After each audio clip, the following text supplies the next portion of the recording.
Sa aming impormasyon, ang unang mabibigyan ng warrant is si Duterte. No? Yung first batch, isa lang siya. No? Yung second batch, ang tinitignan na baka ma-issuehan ay si Bato de la Rosa, Bongo, at baka si Vice President Sara Duterte. Base dun sa aming nakalap na impormasyon, mahigit 50 na active and retired PNP officials ang binigyan ng summons, no? Or nag-communicate yung ICC. Bukod pala dun sa 50 mahigit na former and active PNP personnel, meron ding 8 na senior officials ng Duterte administration, including Duterte himself, na implicated dun sa kaso. So yan po yung bago. Tapos liliwanagin ko lang na yung ICC po ay may engagement po sa amin dahil kami po yung isa sa unang nag-file ng communication. So, nakikipag-engage sila sa amin, coordinate sila sa amin tungkol dun sa mga pag-facilitate ng mga witnesses at iba pang mga pwedeng ebidensya namin maibigay.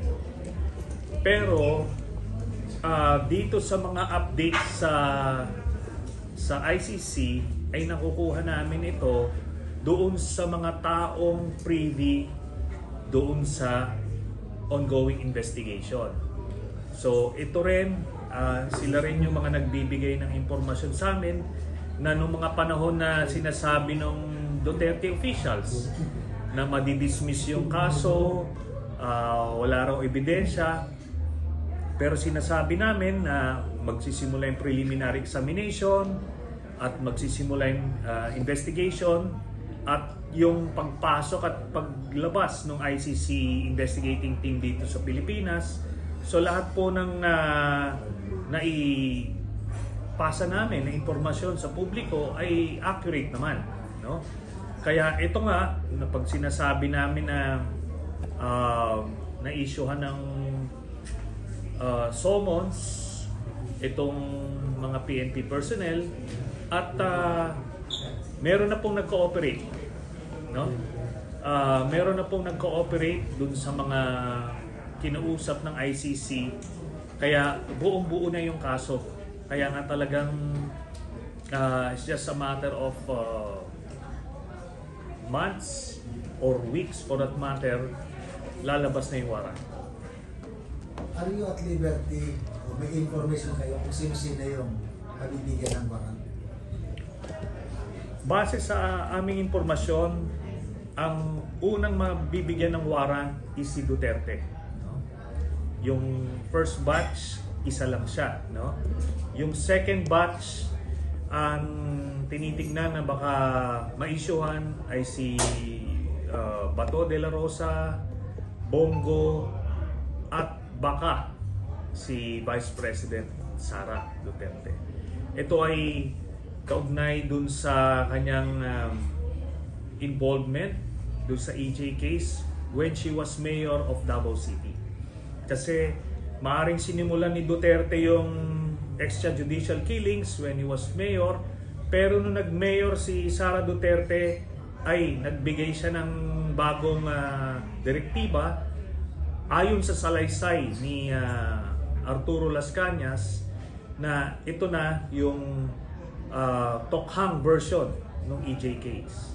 At merong ebidensya laban sa kanya at ito ay hindi pa disputed as of now. So ganun yung nakikita natin by batches. Unang batch, isa lang. Pangalawang batch, baka 3 o 4. Then, yung mga ibang implicated na PNP officials. Nung binagay kay June and July, ibig sabihin ba yung June yung first batch, July yung second batch? Hindi natin masabi. Sa totoo lang, ito estimates lang ito based dun sa historical records ng pag-issue ng warrant ng pre-trial chamber. So yung pre-trial chamber, as early as 30 days from the application of the warrant, naglalabasan sila ng warrant. So you will count from there. Si President BBM may several pronouncements na hindi makikipag-ugnayan ng gobyerno. And I think Justice Secretary Rimulya binantaan pa yung mga taga-gobyernong makikipag-participate sa ICC investigation. Anong epekto nito sa kaso kung meron? Ako naniniwala na si President Marcos ay magbabase ng kanyang desisyon doon sa mga prevalent circumstances. Kaya nga palagi ko sinasabi, he will say what he needs to say, but in the end, he will do what he needs to do. No? At through the past several months, nakita natin, noong una nga, sinabi niya, kinukonsidera na pumasok muli sa ICC ang Pilipinas. At ano yun? So, iba yun dun sa eventually sinasabi. Pero in light of the political developments now, I think maaring magbago pa ang isip ni President Marcos, depende sa circumstances pag lumabas na yung warrant na yan. Itong kasong ito was written in bloodshed. Pag ba in-arrest ito, magkakaroon din ng bloodshed? Not necessarily, no? Kasi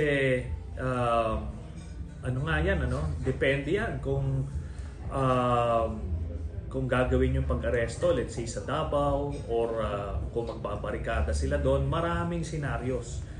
Pero ako naniniwala na pag lumabas yung warrant of arrest, padadaanin ito ng ICC sa Interpol.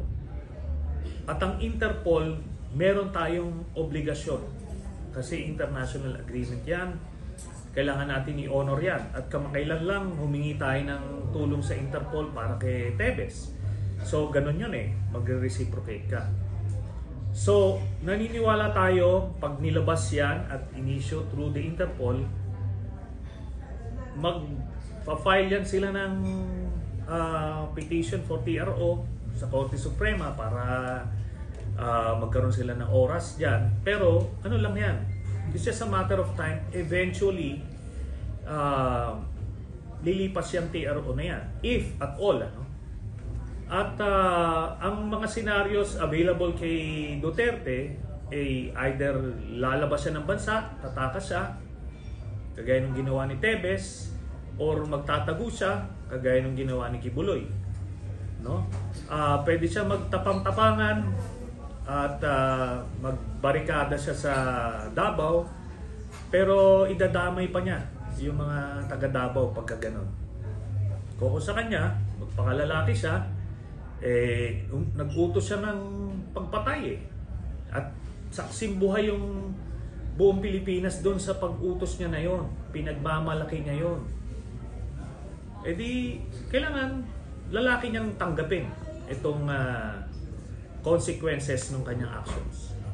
Sino po kaya ang nakikita niyo sa first, second batches na ito na voluntary susuko pag nagkaroon ng warrant of arrest sa ICC? Wala akong nakikitang susuko dyan.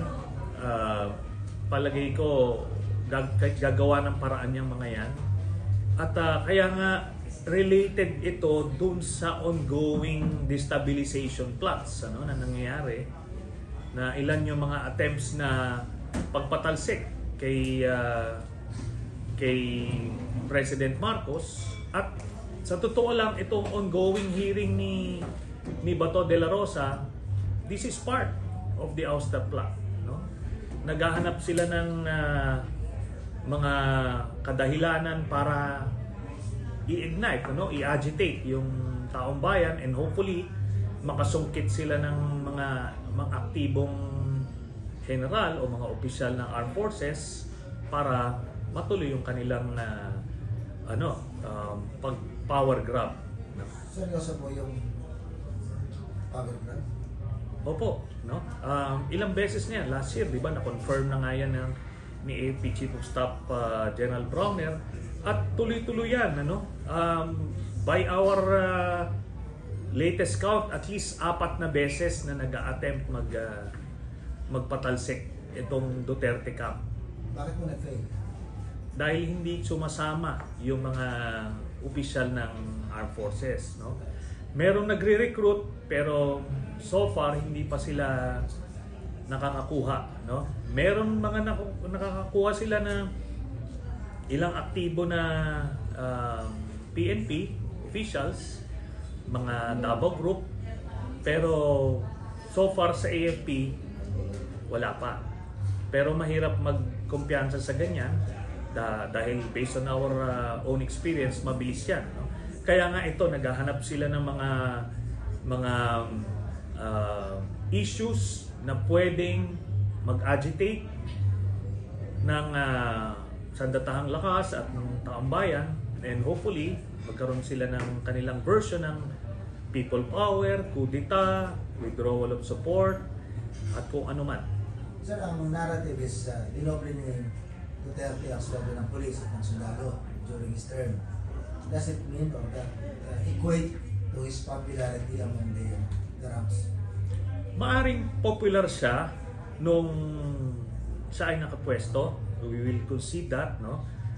Pero nung nagkahiwalay na sila ni President Marcos, hindi sumama sa kanya yung AFP at ang loyalty nila doon sa chain of command at sa konstitusyon as it should be, no? Tayo, namumulso tayo constantly sa armed forces, wala silang reason na nakikita para patalsikin si President Marcos. Besides, pro-China si Duterte at alam nila lahat yan. Factor po yung China sa ginagawa nila? Yes, for sure. Dahil lang sentimiento ng